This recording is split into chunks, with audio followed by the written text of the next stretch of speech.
Club.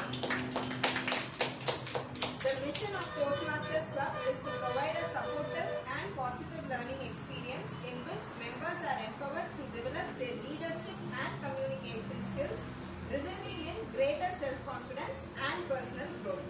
In every Toastmasters meeting, we have few guidelines to be followed. Number 1, please put your mobiles in silence mode. I'll give you 5 seconds to do that.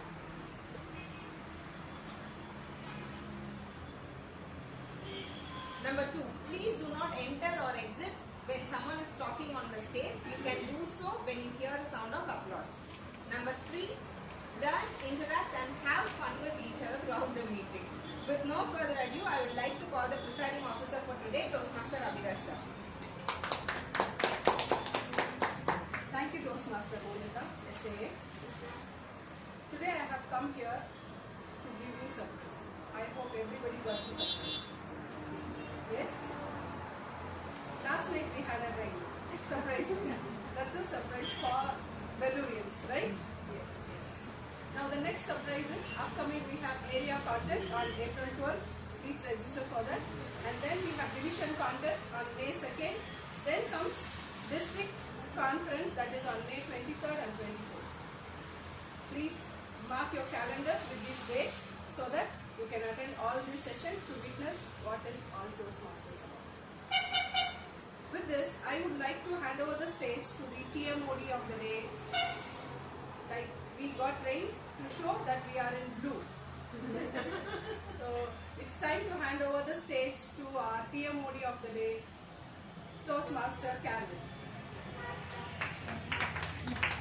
Thank you so much, President. Good morning, fellow Toastmasters and beautiful guests. Good morning. What is today's theme?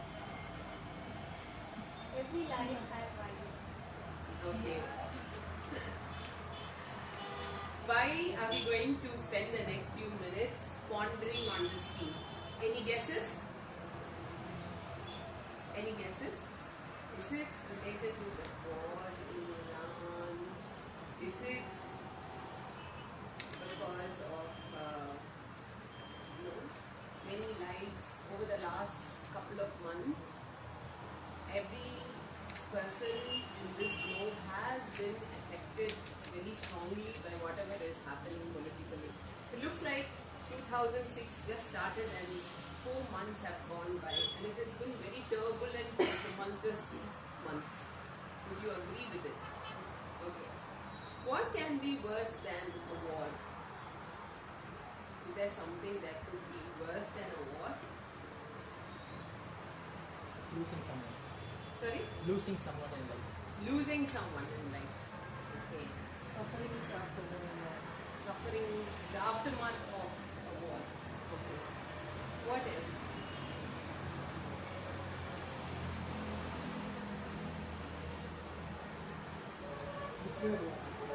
Sorry, nuclear war.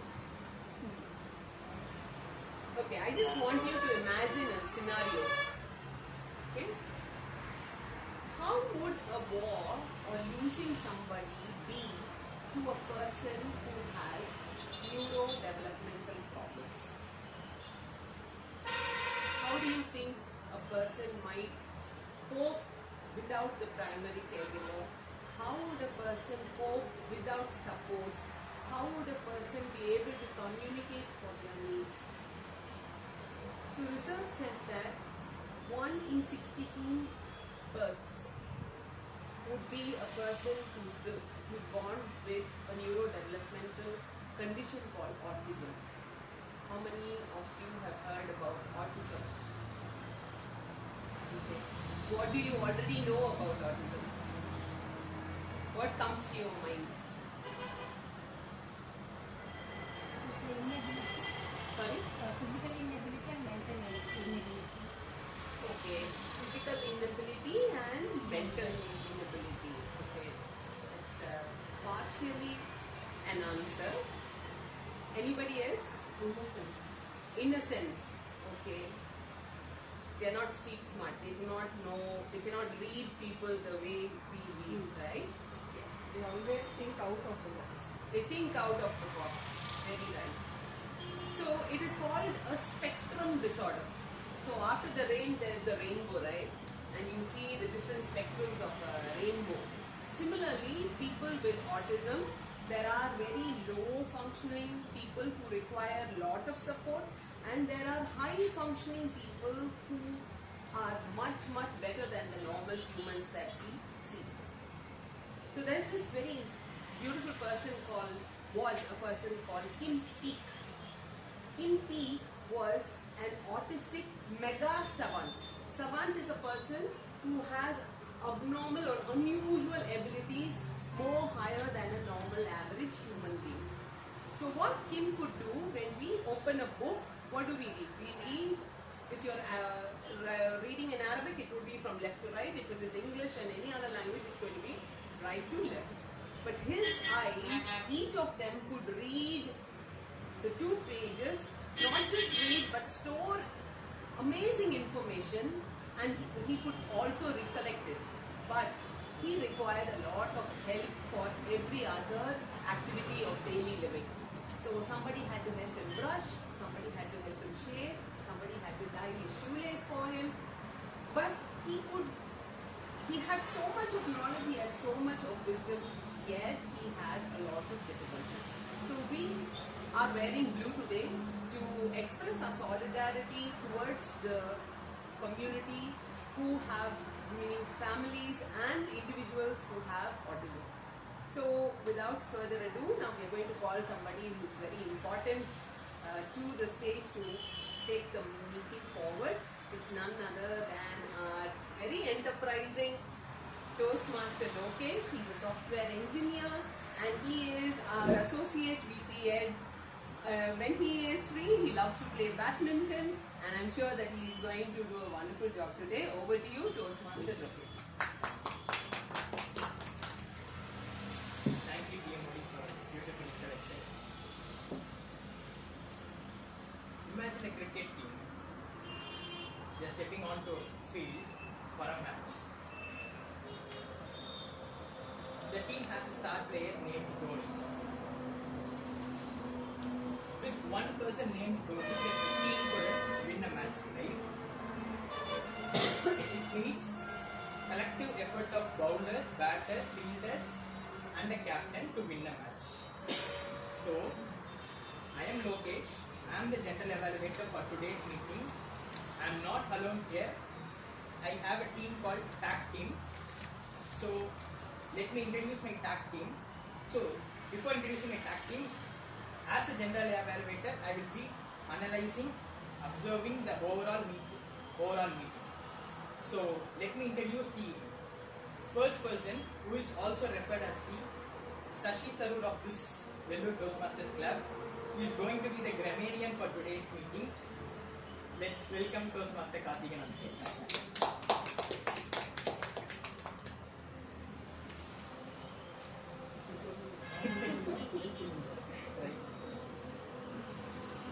Good morning, fellow Toastmasters, and very nice guests we have.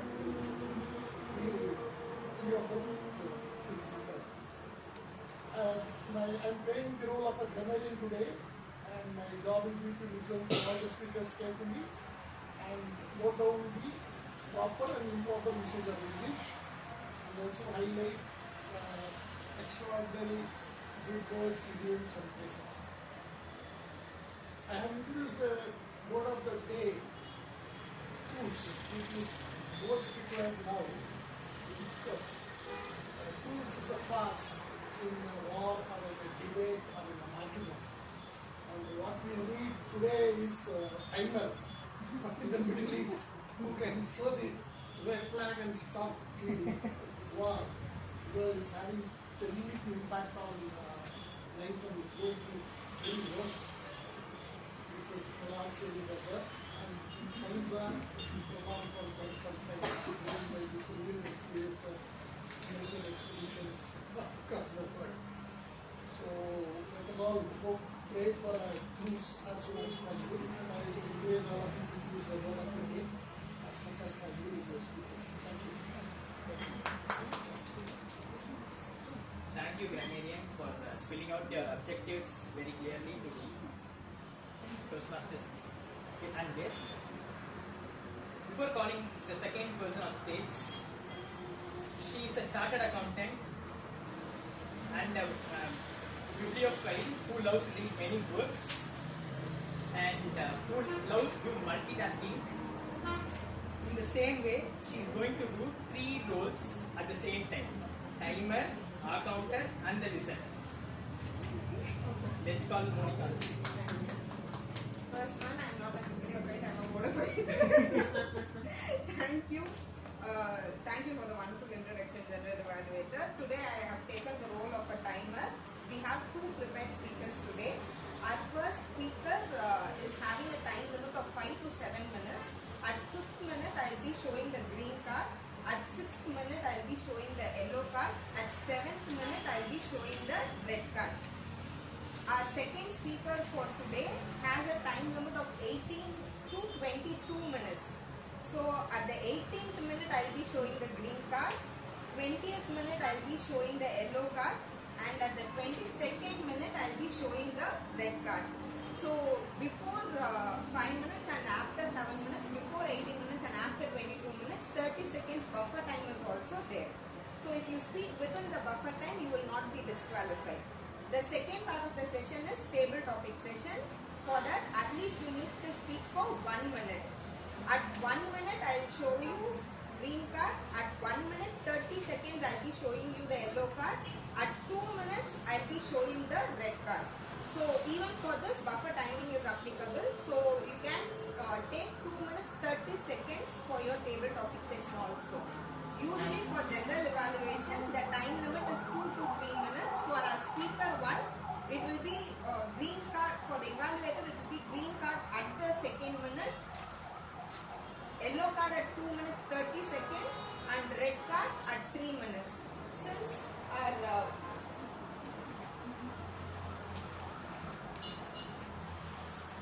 our second speaker has timing for nearly 18 to 20 minutes, we have decided to extend the evaluation time for our second speaker. So our evaluation time for the second speeches will be showing green card at the 3rd minute, yellow card at the 4th minute, and red card at the 5th minute. For all the tag role players, you are given time of 2 minutes. At 1 minute 30 seconds, I'll be showing the red card. So complete your reports within 1 minute and 30 seconds. And I'm taking our counter and listener also. I'll be seeing all the filler words used by you all, and I'll be taking questions from all the messages that you are giving today, and hopefully every one of you listen very carefully. Thank you. Over to the gentleman. Thank you, Monica, for spelling out your objective very clearly. That's me and my tag team. So we will be providing the report at the end of the meeting when called upon.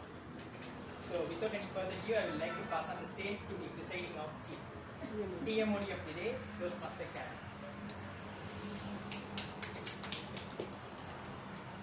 Thank you, General Evaluator. So now we are diving into a very important session, which is the prepared speech.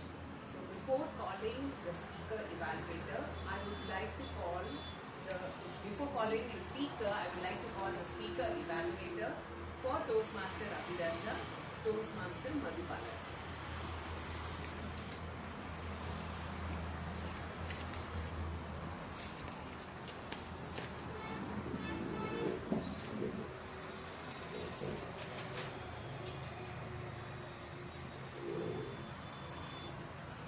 Today I'll be evaluating Toastmaster Abidha Shah, who is giving her pathway innovative planning level 5, perform to speak professionally.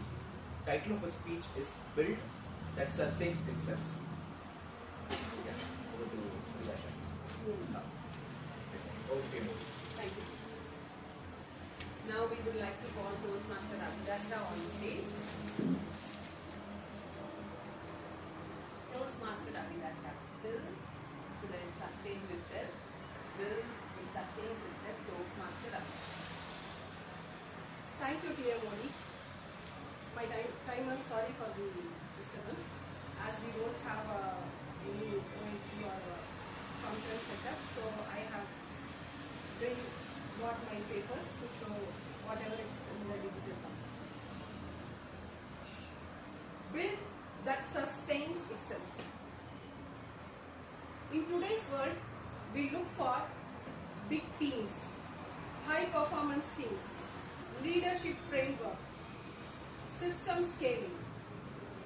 But what if I tell you I witnessed all this not in a boardroom, not in a classroom, but in the cattle field? Good morning, Toastmasters and guests. In this session, I will be explaining how I learned leadership from the cattle field. Have you come across this sentence? If you don't study, you are only fit to graze buffaloes. As a child, I thought it sounds not bad. Even at one point of time, I felt this is the peaceful career option. No deadlines, no exams, no assignments. Wow, let me think over it. Then I forgot. Slowly, I saw that in my grandma. Every morning, she walked to the cattle field before sun rises. She managed over 50 cattle, multiple workers, daily routine tasks. Everything performed well. No rush, no micromanaging. All the workers and staffs, they did their work properly in a perfect way. What's there in cattle field to work properly and function in the routine? Shelter management, food management, waste management. Shelter management, you have to keep the cow shed in a clean and the airy surface area. You have to vaccinate and have parasite control. This is shelter management. Food management, feeding the cows on time, feeding the babies, calves on time, breeding, reproduction, all this has to happen on the season. Waste management, it has to be clean, segregate the fodder, clean up the teats and use it for fertilizers.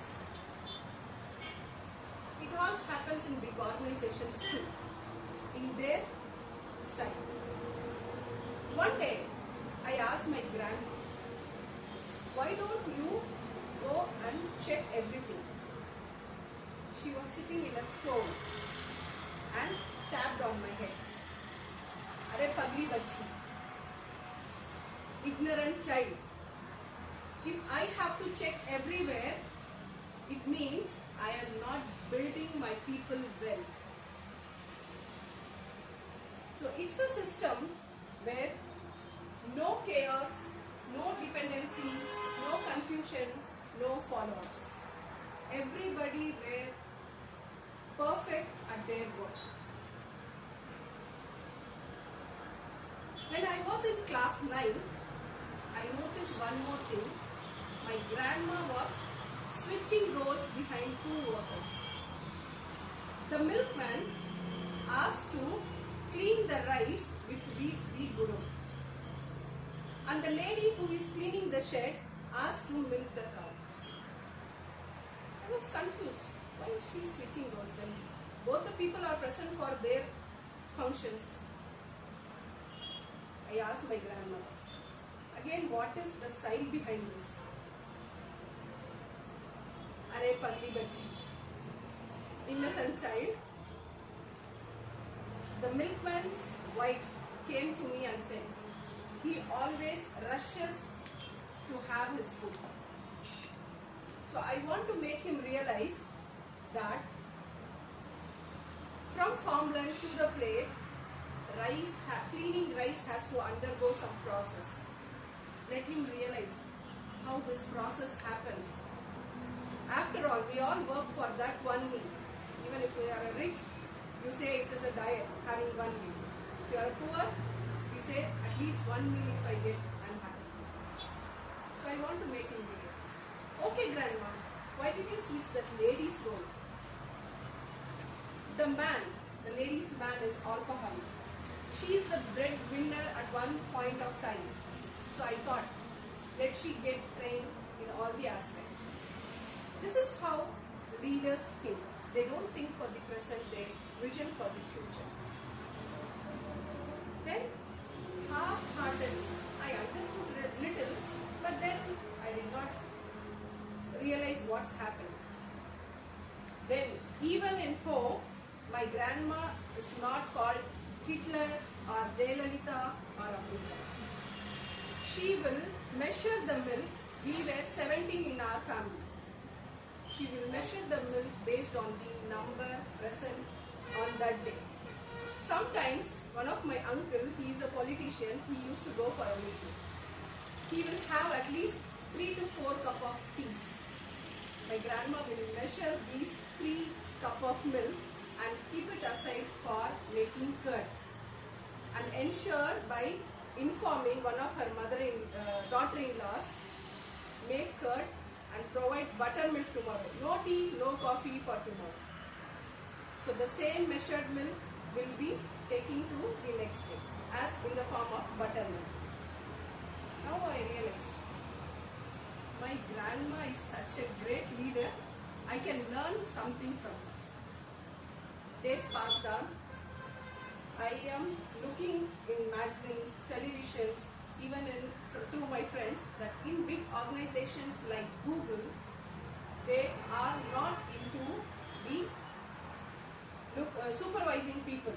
They build a system where the people experiment, invent so many things. That's how Gmail emerged. And now we have a trendy logistic network, big network. It has to go through the system with trusted people. They are not looking or sneaking into each and every person, whether they are doing or not. The system has built, they have brought that to the table in a perfect manner. Okay, all this is nice. How it helped me in building my leadership potentials. I started a home-based learning center. And I thought, okay, let me also do the grandma style, where I learned from my childhood. Before that, it was a time where my grandma was hospitalized for 2 days before her death. I got an opportunity to interact with the staffs. I asked, even in this age, she died at the age of 86. I asked the staff how these works is happening without any disturbance. They said, Pagli Ladki. Now I became the innocent lady. I was innocent child there. Now innocent lady. We have been paid on time every month. We are respected. We have been trusted fully by your grandmother. So why don't we perfect them? Why to break the system? Till date, we are doing the same work, though we have opened a shop. The milkman has opened a milk shop, though he's coming back to this place and doing the same task. Why? The trust from my grandma. Why? He had initiated his career there. So this is what leadership teaches. Okay, now let's take a truth from my grandma and this leadership story, and coming to my position. One day I got a situation where I have to return to my home very late. My staff, she used the parking area, made the students to sit and do their work, and parents asked to sit on the steps. I was amazed to see. Okay, sometimes it happens one of the staff will do this to gain trust from the owner. Yes. Again, I have 3 staffs. The other staff always update with the student progress. Ma'am, this student is doing well. Why don't you motivate him, or we work more for him so that he can secure good marks. She always insists on the progress of the center. And the 3rd staff, after joining 6 months, she came back with 4 more students. I said, why did you do sales type of things for the learning center, no problem. She said, no ma'am. After I joined, 3 students left. I felt very guilty. So I thought I can bring 4 more students from outside. Then I realized, yes, each and every learning I had from my grandma, I followed it. Little I followed, but the result I am getting update. So I want leaders to understand how to build a system so that it can sustain itself for a long time.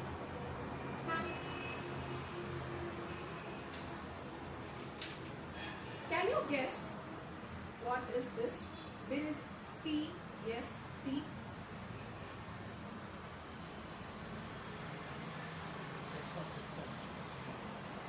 I hope you are all listening me for the past few minutes. People system trust. Great. Build, people, system, trust. And have you noticed, I have written down under, have you noticed one more thing? Not spelling mistake. I grows automatically if you build a community that can sustain itself. And your I will grow not like the I in the build.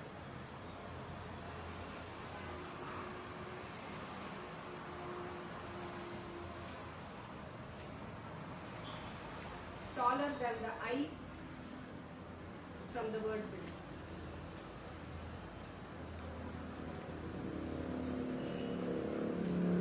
I slowly recognize this day by day. Now I can confidently open a center outside. Yes, I agree that I have to face many difficulties, many challenges, but I am sure enough that I can face even people, even others, strangers don't believe in the beginning. But through the system, through my staffs, through the students, I have given a big result. So automatically, you will be trusted. So it's a very big task nowadays to sustain.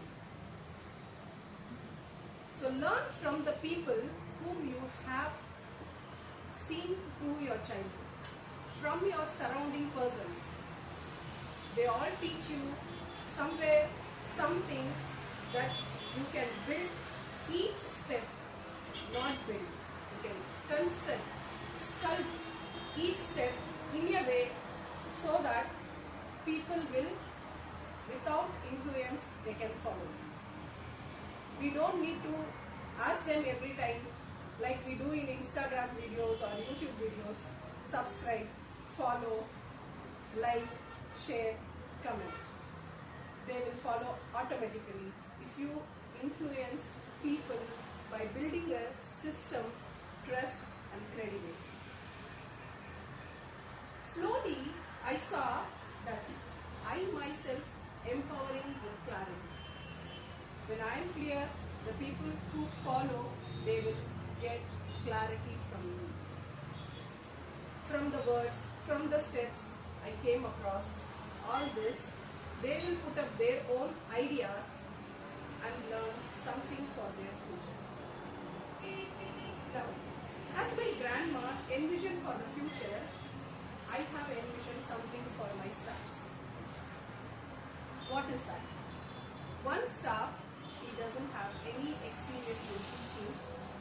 Only in my center she got teaching experience.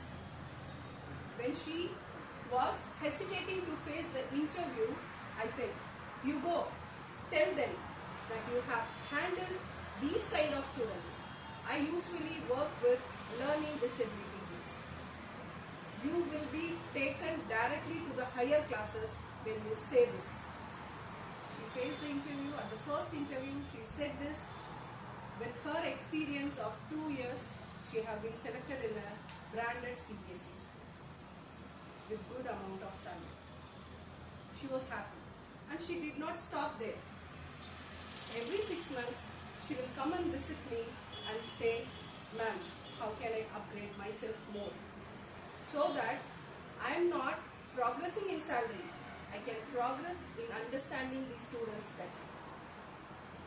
The other stuff, after coming to my learning center, like before, she haven't have any clarity. After coming here, she said, I will have a campaign to pay more salary for the primary students teacher. You know, handling big kids is easy. Handling children under 10 years of old is a big hectic job. I know as a parents you might have experience, or as a children you will get to know from your parents how they handle this. So she said, everywhere I go, I don't expect more salary. I will ask them to pay more for the primary school teachers. I was happy. I'm not just producing one staff to work for her. I'm just producing a community. And the third staff, you won't believe, she is a MSc, BSc mathematics graduate working for me. She has taken this as a passion. Though she have a big degree, she says that working with children, if I learn to manage working with children, I hope I can manage any kind of people. All the three staffs, even if they go out of my learning center, they visit me, they call me, they follow with the text. I'm happy for them. Today, I feel proud of myself that I am building a community where each and every person envision for the long term, not only for their future. We think learning from the cattle field will bring this much. How you understand, how you use this, how you follow, all this matters in whatever you work. Even you work individually, do this. From your financial stability, take one amount for you every month. Can you witness or visibly, clearly look that you will be getting saved by one amount, big amount. Also, you do this on your passion, every day with clarity, with consistency. Again, you will pile up with so many ideas.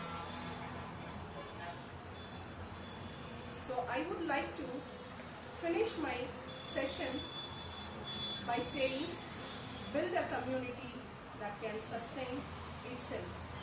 Thank you, and over to Toastmaster. Thank you. A really big round of applause for Toastmaster Abidha Shah. Thank you, Toastmaster Abidha Shah. I could really connect with your grandma. My grandma told me the same thing. If you don't study well, you're going to raise goats. Even after studying, I'm still raising goats. Okay, let's give a minute in silence for the evaluator to mark the ballot. Timer, please let me know when 1 minute has elapsed.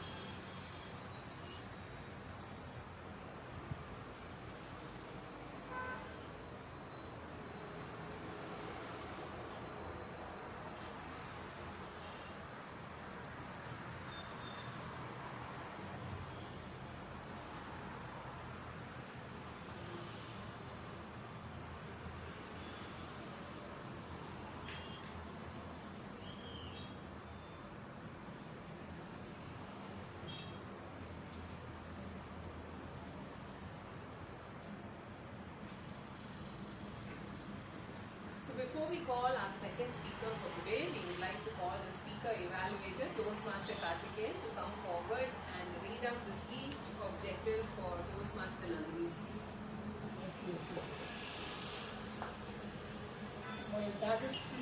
Toastmaster Nandhini Junior.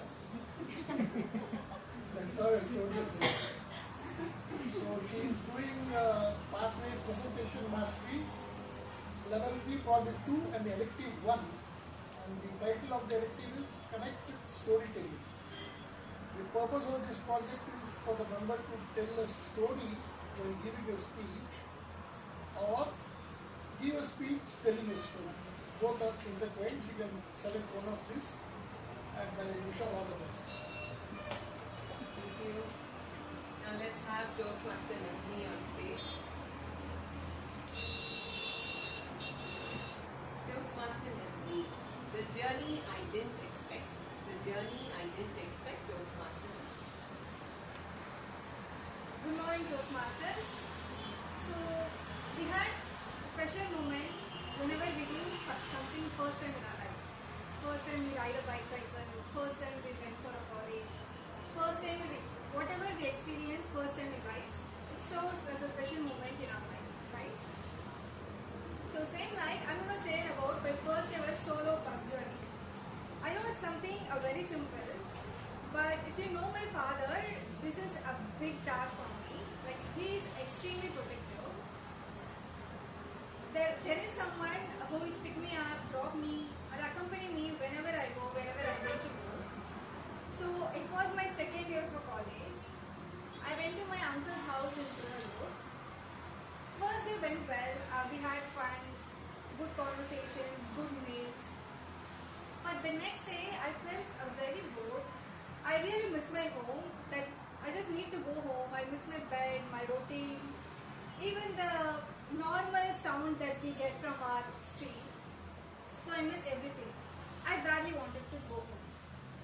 So usually what I do is I inform my parents, they arrange something like to pick me up and get back to home. But that day I made some decision that we should use the chance and travel alone. So I called my uncle and said, I have classes tomorrow, so I need to go immediately. He said, are you sure? How can you go alone? That's fine. This is normal for me. I can go. So he said, okay, be careful. But this is a bold decision, I know. But I got scared. But I also had the excitement feeling. Like, I'm going to travel alone. The another side, what if something goes wrong? Because from Tiruvallur, I need to take 2 buses. From his home to Sri Perumbudur. And from Sri Perumbudur, in highway bypass, I need to take another bus to Vellore. So the scariest part is, I need to take a bus from the highway. What if I boarded the wrong bus? What if I can't cross the highway road? What some lorry trashes me and I die? So my mind creates some 10 disaster movie, but I still decided to go alone. Okay, then I packed my bags and I boarded the first bus. Then bus slowly started moving and chill winds touches my face. And again my excitement keeps jumping. Okay, I'm gonna travel alone today. Until someone sat next to me. He's 75 years old around. And he's wearing some white and white clothes and that some old towel which the farmers used to wear. And white hair. He looked like more like a poor grandfather. He looked at me, like he was staring at me for more than 5 minutes, and he said, you look exactly like my granddaughter. I smiled for like, okay. Then again, and I was seeing my view. Then he started speaking again. You look exactly my granddaughter. Okay, Tata. Then he started sharing his whole story. That he lost his son-in-law in bike accident. And his daughter died while giving birth to a granddaughter. And his wife is died before that year. So he lost everyone from the family and her daughter gave birth to granddaughter. So he left with one baby girl in his hand. There is no family, no relatives to help him. So that day he decided something that this girl child is only trusting me now and I'm the only guardian for her. So I need to take care of her. So he decided to give better education, a better future for that girl's child. And he said something that touched me. My granddaughter is going to finish her BA next month. And he slowly started the window and said, "Oh, Maria, in kadami muchita." Finally, my responsibility is over. There is no pride in him, no big emotions, drama, just a pure satisfaction that he did what the life expected from him. Sometimes a bus journey like this will give a more message than any books or stories that ever could. Before meeting him, I was fearing about what if I miss the bus, what's gonna happen, so and so and so.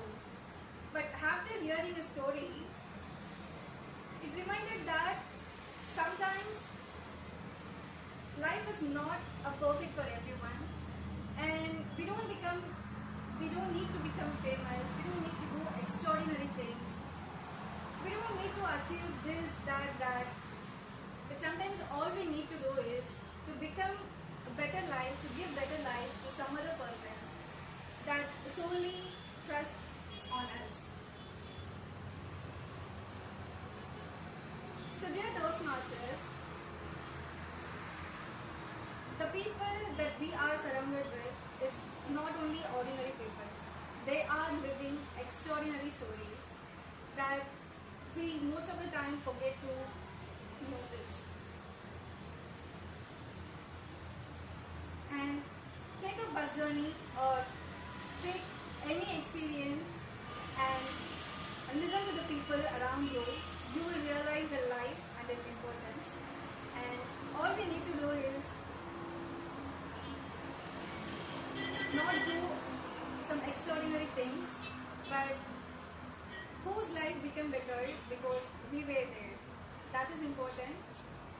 Thank you.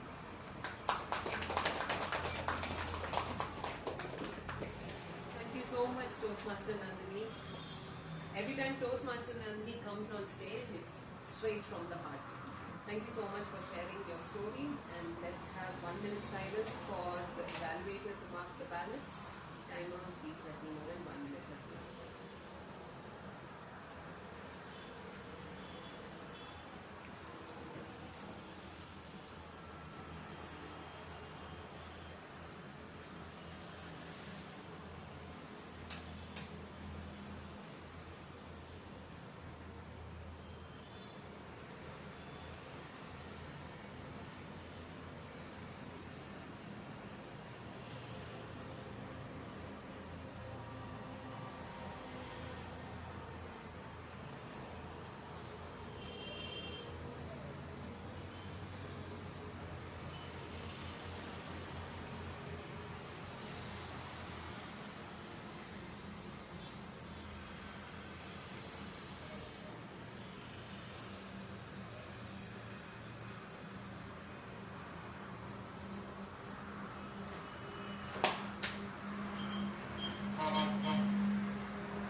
How many of you have heard of a person called Temple Grandin?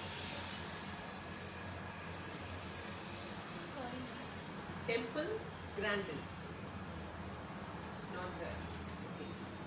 When Toastmaster Abidha Shah had come on stage and she was talking about candles, it reminded me of an individual with autism who goes by the name of Dr. Temple Grandin, and she's from the US. And she was somebody who was very passionate with livestock, especially the cattle, the cows. And she thinks in pictures. So she's able to process a lot of information all in pictures.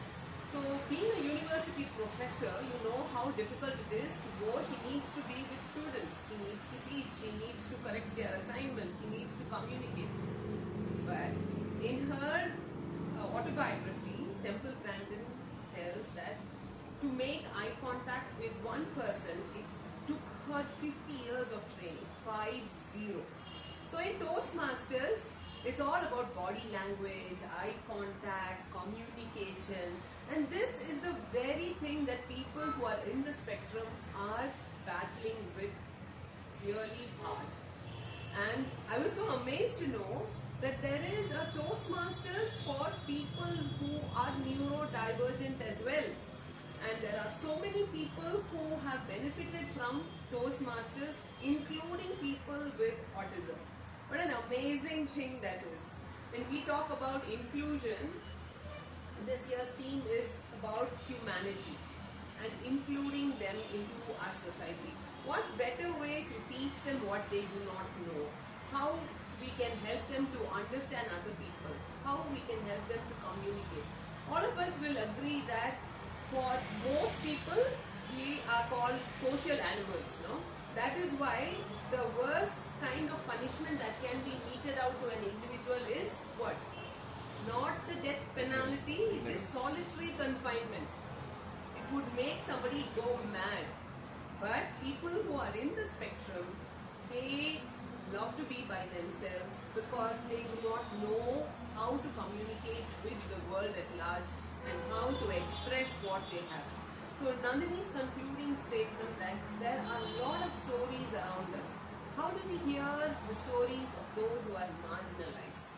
How do we accept them into our fold? How do we try to even understand these people? So Nelson Mandela had told that education is the greatest weapon that we have. And I'm sure that those who are fighting, wars, they are totally unaware of all this, and all of them have to be urgently, enrolled into Toastmasters because had they been in a forum like this, they would not be fighting in the first place. Okay, with this we will go for a very short break and we'll be back after the break.